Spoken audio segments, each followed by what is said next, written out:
আল্লাহ, তুমি কি সত্যিই আমাকে দেখছ, নাকি আমি একেবারেই একা? এই প্রশ্নটা করেছিল একটি কিশোর, অন্ধকার একটা ঘরে বসে। চোখে পানি, বুক ভরা ভয়। তার নাম ছিল নাইম। নাইম খুব গরিব পরিবারের ছেলে। মা নেই, বাবা দিনমজুর, সারাদিন কাজ করে সন্ধ্যায় ক্লান্ত শরীর নিয়ে বাড়ি ফেরে। ছোটবেলা থেকেই নাইম শুনে এসেছে, গরিব হলে স্বপ্ন দেখা যায় না, কিন্তু নাইম স্বপ্ন দেখত।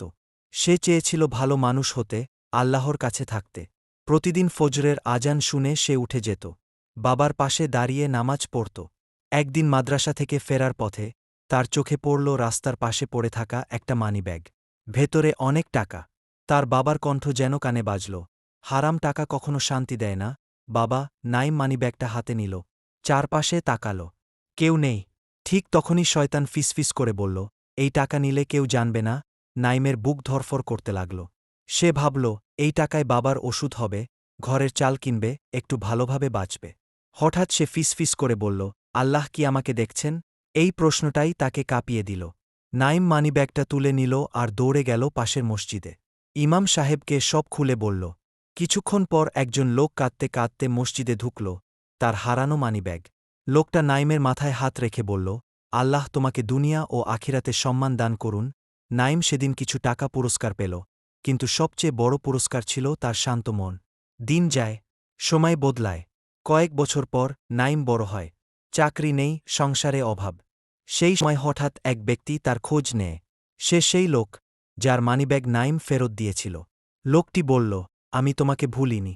আল্লাহ ভোলেননি। নাইম ভালো একটা কাজ পেল। সেই রাতে নাইম সেজদায় পড়ে কাঁদল।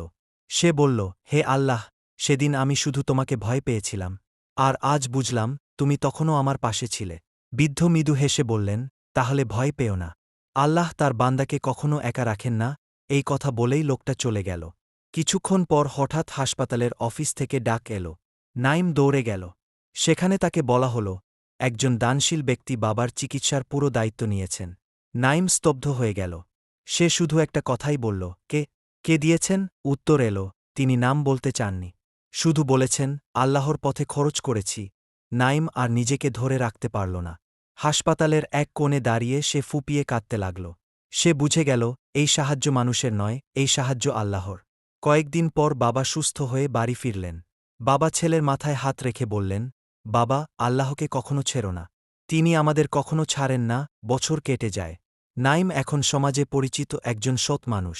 সে গরিব বাচ্চাদের পড়ায়, অনেককে চুপচাপ সাহায্য করে। একদিন এক কিশোর তার কাছে এসে বলল, ভাই, সবাই না দেখলে কি খারাপ কাজ করলে সমস্যা হয়?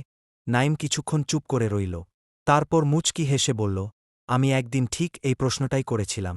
সে আকাশের দিকে তাকিয়ে বলল, মানুষ না দেখলেও আল্লাহ দেখেন। আর এই বিশ্বাসটাই মানুষকে বাঁচিয়ে রাখে। সেই রাতে নাইম আবার সেজদায় গেল। কিন্তু এবার তার চোখে ভয় ছিল না, ছিল শান্তি। সে শুধু বলল, হে আল্লাহ, তুমি আমাকে দেখেছ, এই বিশ্বাসটাই আমার সবচেয়ে বড় সম্পদ। শেষ শক্ত বার্তা, যে মানুষ গোপনে আল্লাহকে ভয় করে, আল্লাহ তাকে প্রকাশ্যে সম্মান দেন। দুনিয়া কঠিন হতে পারে, কিন্তু আল্লাহ কখনো নিষ্ঠুর নন।